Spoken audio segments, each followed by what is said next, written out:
Karena itu, di dalam kesempatan ini, izinkan kita juga menengok pada perjalanan bangsa, bahwa momen kebangkitan nasional 115 tahun yang lalu adalah momen di mana kita bangkit. Perlawanan yang dulu lokal, yang dulu fisik, menjadi perjuangan yang terkoordinir dengan kekuatan intelektual, dengan kekuatan politis, dan memiliki identitas kebangsaan yang kuat. Momen kebangkitan nasional adalah awal dari perjuangan menuju kemerdekaan.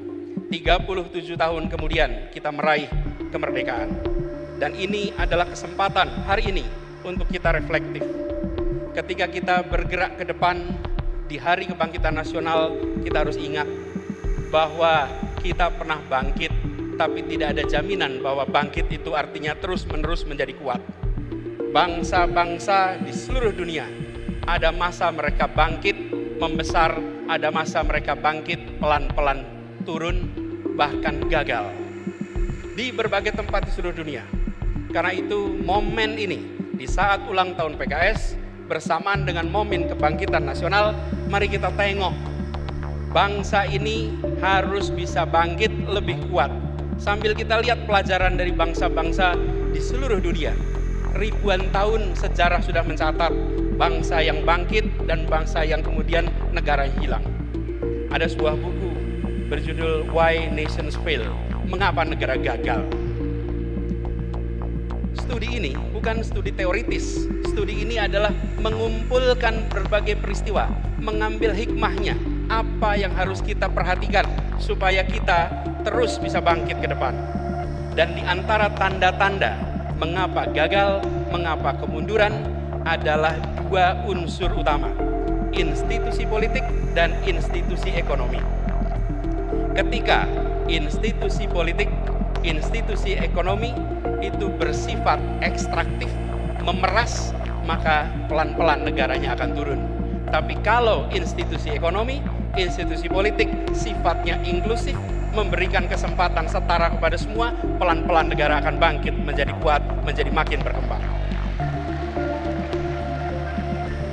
Apakah institusi politik dan ekonomi yang bersifat memeras, menyingkirkan, atau bersifat inklusif, memberikan kesempatan pada semua? Coba kita lihat satu-satu. Kita lihat institusi politik. Apa bedanya negara dengan institusi politik yang bersifat memeras, ekstraktif, menyingkirkan, dan yang bersifat inklusif atau melayani semua? Negara dengan institusi politik bersifat memeras, menyingkirkan, cenderung mengkonsolidasikan kekuatan, kewenangan pada satu pemimpin, pada satu grup, pada satu kelompok. Kekuasaannya tidak disebar dan dibagikan kepada semua. Negara dengan institusi politik yang memeras, menyingkirkan, memberikan kesempatan partisipasi yang terbatas, partisipasi yang terkendali. Bahkan mereka-mereka yang berbeda pikiran politiknya sering dipinggirkan dari arena. Negara dengan institusi politik yang memeras, menyingkirkan ini sering tidak mengindahkan etika, sering tidak mengindahkan aturan hukum. Bahkan peraturan bisa ditekak-tekuk, bisa diterapkan setelah tebang pilih, dan seringkali dibuat hanya untuk menguntungkan mereka yang sedang berada di dalam lingkar kekuasaan. Mudah-mudahan tanda-tanda seperti ini tidak ada di negeri kita. Ada apa tidak? Ada yang merasakan? Jangan sampai ada. Karena itu tanda-tanda bukan menuju kesuksesan. Dan sebaliknya, negara dengan institusi politik yang bersifat melayani semua, yang menjunjung tinggi pilar demokrasi, yang memberikan kewenangan kepada cabang-cabang pemerintahan agar saling mengawasi, saling menyeimbangkan. Negara yang seperti ini akan kita saksikan tanpa konflik kepentingan. Misalnya, yang seperti ini tidak ada market player yang sekaligus regulator. Kalau pedagang, pedagang saja. Jangan pedagang sekaligus pejabat, sekaligus pembuat aturan. Apalagi membuat aturan yang terkait perdagangan yang dibuatnya. Dan juga tidak kemudian serba rangkap jabatan, apalagi rangkap jabatan yang bertumpuk-tumpuk. Juga memastikan meritokrasi berjalan dalam pemerintahan, bukan memberikan keistimewaan pada keluarga. Negara dengan institusi politik yang melayani ini cenderung menjunjung tinggi tegaknya rule of law, sehingga yang dilakukan adalah memperkuat cabang-cabang hukum agar independen, agar terbebas dari intervensi politik, agar transparan dalam setiap pengambilan keputusan. Dan kalau kita saksikan, ini yang harus kita perkuat di Republik ini. Yang terakhir, negara dengan institusi politik yang inklusif, yang melayani, akan menjunjung tinggi kesempatan warga untuk menyuarakan pandangannya, pikirannya, aspirasinya tanpa sedikit pun ada rasa takut. Negara yang inklusif adalah negara yang tidak baperan. Negara yang membuka ruang pada kritik. Negara atau pemerintah memiliki kekuatan aparat, memiliki kekuatan anggaran, memiliki kekuatan media, memiliki bahkan kekuatan senjata. Yang dimiliki oleh rakyat adalah gagasan, aspirasi, dan kata-kata. Jangan sampai satu hal yang dimiliki oleh rakyat, kata-kata, itu pun dilarang untuk diartikulasikan. Izinkan kata-kata rakyat bisa muncul ke permukaan. Karena itu, bila saat ini ada pasal-pasal yang dikenakan kepada mereka yang mengungkapkan pendapat, maka ke depan kita perlu justru pasal-pasal dalam undang-undang kita, dalam peraturan kita yang secara tegas dan eksplisit melarang persekusi atas kebebasan berpendapat. Jadi saya juga mengalami ketika tugas di Jakarta, ketika berada di pemerintahan, maka kita menjadi kotak pos alamat keluhan dan kritik. Dan itu harus diterima sebagai it comes with the job. Ini adalah bagian dari pekerjaan. Tidak perlu dituntut, tidak perlu dipersekusi, dan itu juga yang telah kita sama-sama laksanakan di Jakarta. Tidak ada satupun yang dilaporkan dan dipersekusi. Hal lain adalah terkait dengan institusi ekonominya. Negara dengan institusi ekonomi yang bersifat ekstraktif atau memeras, cenderung membatasi akses, membatasi kesempatan ekonomi, dan sumber daya finansial hanya kepada sebagian kalangan. Mereka yang berada dalam lingkar kekuasaan saja, mereka yang dekat lingkar kekuasaan saja. Sementara mereka yang jauh, mereka yang tidak bersama, tidak mendapatkannya. Ini harus kita hindari. Harus dihadirkan transparansi dan pengawasan atas penyalahgunaan kekuasaan seperti ini. Dan tentu saja negara dengan institusi ekonomi yang bersifat melayani semua, sifatnya inklusif, adalah yang memberikan kesempatan terbuka, kesempatan yang lebar kepada semuanya. Dan langkah-langkah yang kita lakukan untuk menghadirkan ini adalah memastikan bahwa yang kecil bisa menjadi besar tanpa mengecilkan yang besar. Semangatnya adalah seperti tadi disampaikan, bahwa membesarkan yang kecil tanpa mengecilkan yang besar. Jadi bukan hanya bersifat ekstraktif memberikan kesempatan pada yang besar untuk makin besar, tapi harus memastikan bahwa semua dapat kesempatan yang sama. Dan negara dengan institusi ekonomi yang bersifat ekstraktif ini cenderung abai pada pengembangan pelayanan publik dan pembangunan infrastruktur. Sebaliknya, yang inklusif cenderung untuk melayani semua. Kalau kita bicara infrastruktur, tadi sudah disampaikan juga, alhamdulillah kita lihat banyak pembangunan infrastruktur besar di zaman pemerintahan sekarang ini. Kita ambil contoh pembangunan jalan, tadi sudah disampaikan pembangunan jalan. Media, ada tim jurnalis dari media Kata Data, ini mengumpulkan datanya. Izinkan saya kutip di sini. Pemerintahan kali ini berhasil membangun jalan tol terpanjang dibandingkan periode-periode sebelumnya. 63% dari seluruh jalan tol berbayar yang ada di Indonesia itu dibangun di era pemerintahan sekarang. Sepanjang 1.569 km dari total 2.499 km. Itu adalah jalan berbayar. Sedangkan jalan yang tak berbayar, yang digunakan oleh semua secara gratis, yang menghubungkan mobilitas penduduk dari sudut-sudut desa ke perkotaan, yang membawa produk-produk pertanian, produk perkebunan, produk perikanan dari sentra-sentra tempat mereka dihasilkan ke wilayah-wilayah pasar, baik jalan nasional, jalan provinsi ataupun jalan kabupaten, terbangun 19.000 km di pemerintahan ini. Kalau coba saya bandingkan dengan pemerintahan 10 tahun yang lalu, di zaman Presiden Pak SBY, jalan tak berbayar yang dibangun adalah sepanjang 144.000 atau 7,5 kali lipat. Bila dibandingkan dengan jalan nasional, di pemerintahan ini membangun jalan nasional sepanjang 590 km.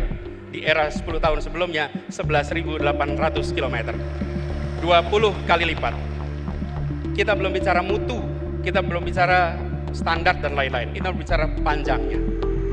Kedua infrastruktur ini jelas diperlukan sama-sama. Tapi yang perlu kita perhatikan di sini adalah bahwa keberpihakan ketika bicara institusi ekonomi memberikan kesetaraan kesempatan kepada semuanya. Kita perlu memikirkan ke depan institusi yang inklusif, infrastruktur yang menunjang keseharian. Air saja misalnya, hari ini kita punya air di sini. Susenas 2019 menunjukkan 38% penduduk Indonesia menggunakan air dalam kemasan sebagai sumber air minum. Kalau itu pilihan tidak apa-apa, tapi kalau itu keterpaksaan, maka negara harus hadir menyediakan infrastruktur mikro kecil yang dirasakan oleh seluruh rumah tangga di Indonesia. Kalau kita lihat datanya, sumur ada 21%, pompa air 16%, pipa hanya 10%. Ke depan kita perlu membangun institusi ekonomi inklusif yang memang belum tentu megah untuk difoto. Belum tentu menarik seperti jalan berbayar atau airport bandara yang megah. Tapi air yang mengalir di tiap rumah tangga, infrastruktur mikro di tiap rumah tangga, itu akan memberikan rasa kebahagiaan bagi seluruh rakyat Indonesia. Infrastruktur yang bukan hanya untuk sebagian, tapi infrastruktur untuk semuanya. Kita ambil contoh yang dikerjakan sama-sama di Jakarta. Kepulauan Seribu selama berpuluh tahun adalah kepulauan yang tidak menjadi perhatian utama. Bersama-sama dengan PKS, bersama dengan Demokrat, ketika mengurus Jakarta, kita pastikan bahwa wilayah itu bukan wilayah yang tertinggal, tapi wilayah yang mendapatkan kesetaraan kesempatan dari kita. Bahkan ketika mereka sudah terbangun infrastruktur air, listrik, transportasi, kalau datang ketemu mereka bilangnya gini, Pak Gub, kami butuhnya ATM sekarang Pak. Dulu butuhnya transportasi, sekarang butuhnya ATM, butuhnya cooling station. Itu menggambarkan mereka sudah meningkat kebutuhannya. Karena itu yang tadi disampaikan juga, perjalanan 5 tahun di Jakarta kemarin adalah perjalanan kita membawa janji untuk rakyat Jakarta. Dan janji itu kita lunasi sama-sama untuk rakyat Jakarta. Kini saatnya untuk kita menyongsong amanah yang lebih besar bagi seluruh rakyat Indonesia. Dan kita harus bangkit dengan kekuatan sendiri. Tadi disampaikan pentingnya untuk kita menggunakan kekuatan bangsa Indonesia. Pak Ketua Majelis Suro yang saya hormati, di ujung utara Jakarta ada sebuah stadion yang terbangun, namanya Jakarta International Stadium. Stadion itu memecahkan rekor dunia karena infrastruktur yang dibangun adalah salah satu infrastruktur paling rumit yang pernah dikerjakan, di mana harus mengangkat sebuah atap yang beratnya 36.000 ton, sama seperti ngangkat 24.000 mobil bersamaan. Dikerjakan dengan kompleksitas yang sangat tinggi. Bahkan program National Geographic Megastructure menempatkan ini sebagai salah satu proyek yang patut untuk jadi pelajaran bagi seluruh dunia. Dan siapa yang membangun?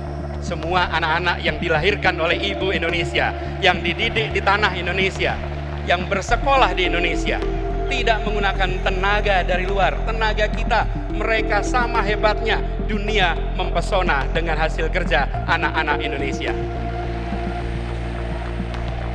Kita teruskan pesan ini ke depan, bahwa momen kebangkitan, momen ulang tahun ini harus kita jaga sebagai momen untuk kita berdikari, untuk kita bertekad memperjuangkan perubahan yang dalam pesan dari Ketua Majelis Suro tadi, bahwa perubahan yang kita lakukan adalah perubahan yang lengkap, di mana ada hal yang diteruskan, ada hal yang dikoreksi, ada hal yang ditambahkan, dan ada hal yang belum berhasil yang harus dihentikan. Itu adalah perubahan yang komprehensif.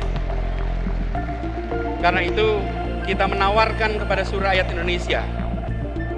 PKS menawarkan, dari Nasdem menawarkan, Demokrat menawarkan, dan kami juga menawarkan bahwa gagasan diusung, gagasan ditunjukkan. Karenanya kita mengharapkan kontestasi ke depan kita jadikan ajang adu tawaran gagasan yang terbaik untuk bangsa. Gini, kalau tantangannya adalah adu lari pagi keliling Indonesia, saya kalah dah. Tapi kalau tantangannya adalah adu gagasan, adu karya, adu rekam jejak, maka kita insya Allah nyatakan siap kepada semuanya. Dan bersyukur sekali, perjuangan kita berkelanjutan. 5 tahun yang lalu, 6 tahun yang lalu kita berjalan bersama-sama untuk membawa perubahan di Jakarta. Dan alhamdulillah atas izin Allah, perjuangan di Jakarta telah berhasil melunasi janji-janji pada seluruh rakyat Jakarta. Apa yang disampaikan oleh Bapak Wakil Presiden, bahwa kita memiliki hutang, kita berhutang kepada rakyat yang memberikan amanat itu. Dan alhamdulillah perjalanan bersama dengan PKS kemarin, perjalanan persaudaraan, perjalanan saling support, dan Partai Demokrat menjadi contoh berdemokrasi. Begitu masuk kita ke fase putaran kedua, kita jalan sama-sama sampai ujung pemerintahan di Jakarta. Insya Allah kebahagiaan atas ikhtiar perjuangan di 2017 akan berulang di 2024 nanti. Dan kita harus ingat bahwa PKS sebagai partai umat, sebagai partai yang merepresentasikan aspirasi dari segmen terbesar bicara tentang unsur pemeluk agama. Terus kita harus menjadi yang mengayomi, yang mengambil porsi besar untuk perubahan bangsa ini. Seperti tadi diingatkan, innallaha la yughayyiru ma biqaumin hatta yughayyiru ma bi anfusihim.